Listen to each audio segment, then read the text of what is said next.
So, let's talk about Hitler. Hey, I'm Amy and welcome back. Today we are talking about Downfall. It was nominated for Best Foreign Picture in the 2005 Academy Awards and is pretty much about Hitler. So, yeah. And I apologize if the lighting changes a whole lot. It's really sunny outside and it keeps going in and out of the clouds. So the lighting will probably be all over the place. Just a warning. In general, I am really fascinated by World War II films and just the general history of World War II. So this movie was something I thought I would enjoy. I knew I would like the just general idea of the film because it's kind of showing a different light to Hitler and the side of Hitler that we normally see. I also believe this is the first foreign language film I have done for this series, not necessarily for the list. I did a lot of foreign films for the list already over the course of the past like 6 or 7 years while I was in school, but this is the first one that I have done that is fully in a foreign language that is not English, that I had to have subtitles on for this 1001 Challenge series. And I was pretty excited about that. So before I get into my thoughts on Downfall, here is a quick summary of the film. It is pretty much just about the final couple days of Hitler and his just inner circle, as well as the end of World War II.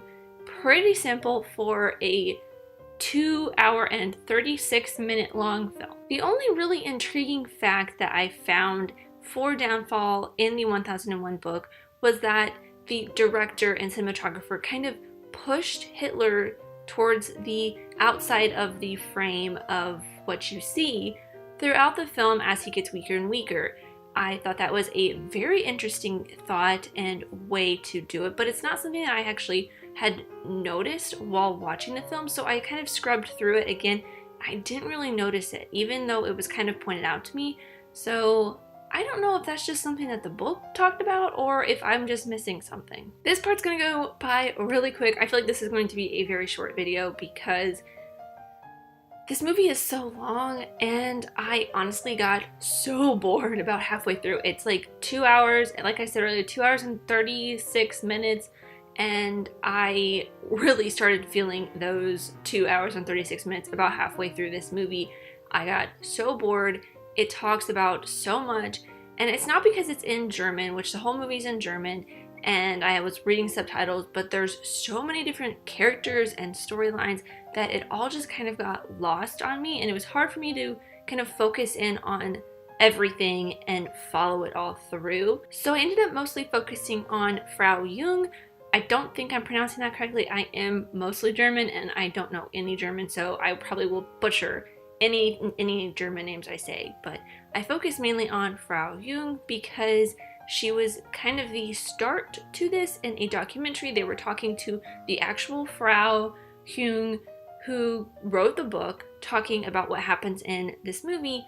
They focused on her in a documentary portion, maybe like 5-ish minutes, not even, before the actual narrative started, and I guess she was supposed to be the main focus point, even though they went with 4 or 5 or 6 other different storylines. So I tried to stick mostly with her because she seemed to be what the movie wanted you to focus on.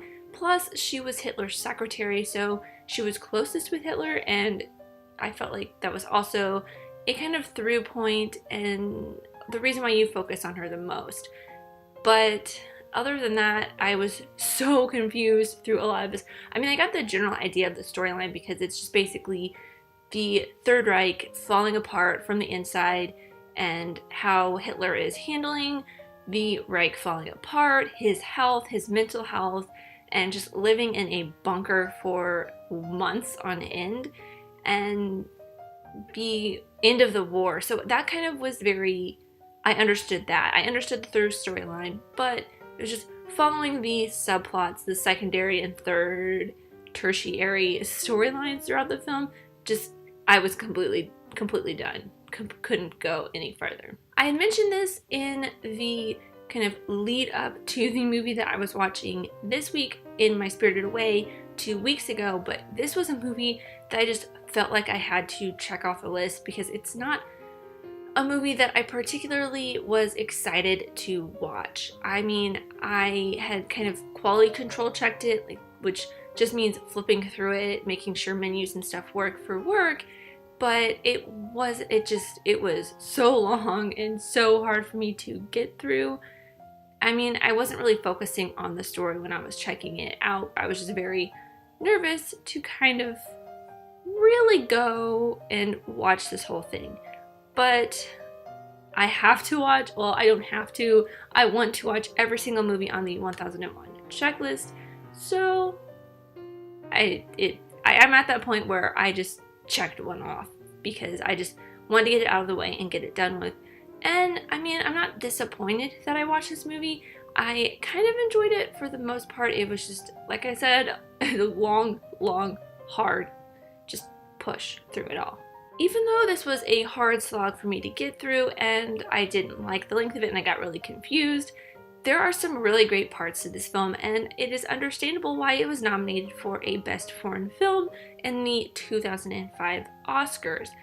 I really loved the fact that it seems like it's going to be humanizing the Nazi regime, but it's really just showing a different side to Hitler and also really helping you focus in on just how horrible of a person he was, the things that he discriminated against, and really bringing to the forefront what they were doing, why they were doing it, and showing how his followers just really clung onto him and how passionate they were for him.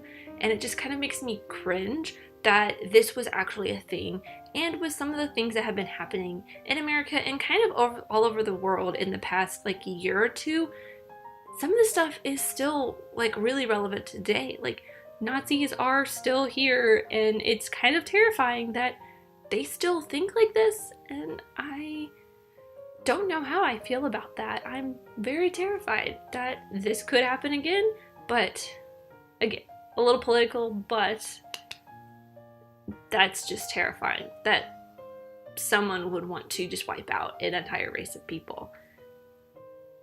Yeah.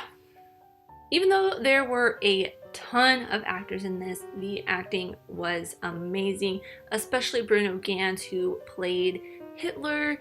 He just was able to go from a normal human being, being very nice, to his friends and their families and his secretary, and Eva Braun, his girlfriend slash wife at the end.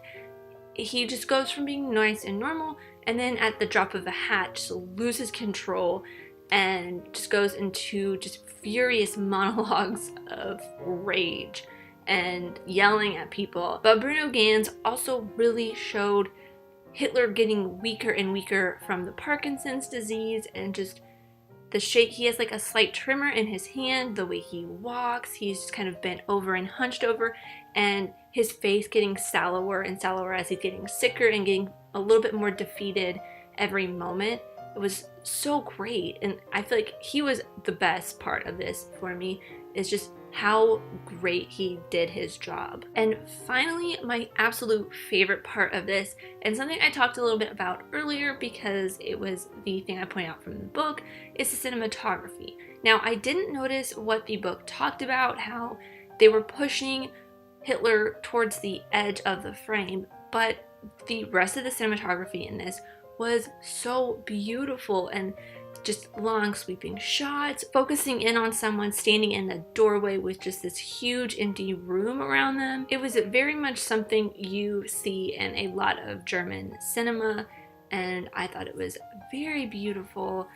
I can definitely see why this was nominated for an Oscar. The effects, on the other hand, weren't the best. There were some explosions that looked practical, but there were also some explosions that looked very fake. Like, the smoke was mostly like just CG or dropped in there during post-production.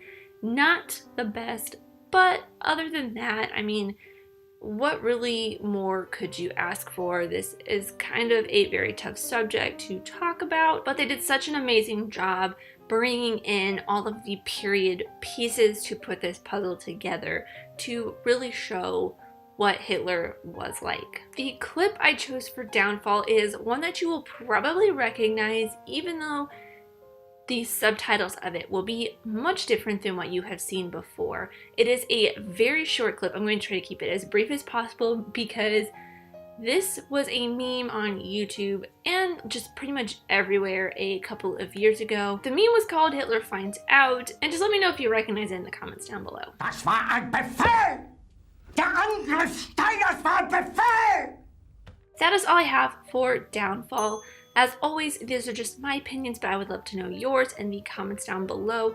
Let me know what you thought of this movie if you've seen it. I know a lot of people probably haven't, but it's a very interesting movie, especially if you are interested in World War II or the Nazi regime or Hitler or any of that stuff. You definitely should check this out, especially more so if you're interested in Hitler and the downfall of the Nazis and how they kind of just collapsed from the inside. If you want to know which films I have watched or just follow my progress along in general, there's a link to a doc in the description down below with every film I have seen so far. And after this super long, pretty intense and tough film, I wanted to do something very simple, kind of lighthearted, so I chose the 10-part, nearly 7-hour French crime serial Les Vampires. I am not crazy at all. Thank you guys so much for watching. I really do appreciate every single one of you. Let me know who you are in the comments down below and let's be friends. If you enjoyed this, leave a like and subscribe if you're new because I love talking filmmaking, film history, movies, and TV in general with you all, and I hope to see you next time. Bye!